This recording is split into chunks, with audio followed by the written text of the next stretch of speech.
اعوذ باللہ من الشیطان الرجیم بسم اللہ الرحمن الرحیم۔ سورہ دہر آیات نمبر 23 تا 31 میں رسول اللہ صلی اللہ علیہ وآلہ وسلم کو منکرین کی لا یعنی باتوں پر صبر کی تلقین، نیز نماز پڑھنے اور اللہ کا ذکر کرنے کی تاکید، منکرین کو تنبیہ کہ بالآخر ان کا ٹھکانہ جہنم ہوگا۔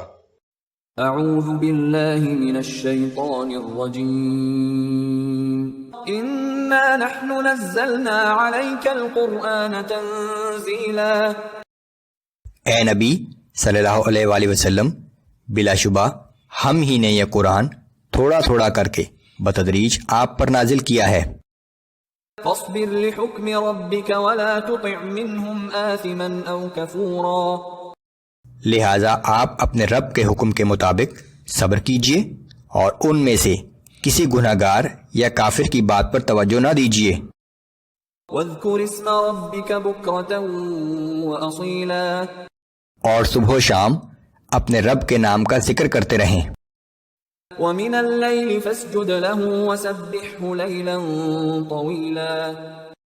رات کے کچھ حصے میں نماز پڑھا کیجئے اور رات کے بڑے حصے میں اس کی تسبیح بیان کرتے رہیں۔ ان هؤلاء يحبون العاجلة ويذرون وراءهم يوما ثقيلا۔ بے شک یہ منکر لوگ دنیا کی فوراً ملنے والی چیزوں سے محبت رکھتے ہیں اور آگے جو بھاری دن آنے والا ہے اسے نظر انداز کر بیٹھے ہیں۔ نحن خلقناهم وشددنا أسرهم وإذا شئنا بدلنا أمثالهم تبديلا۔ ہم ہی نے انہیں پیدا کیا اور ان کے ایک ایک جوڑ کو مضبوط بنایا ہے، اور ہم جب چاہیں ان کے بدلے انہی جیسے اور لوگ لے آئیں۔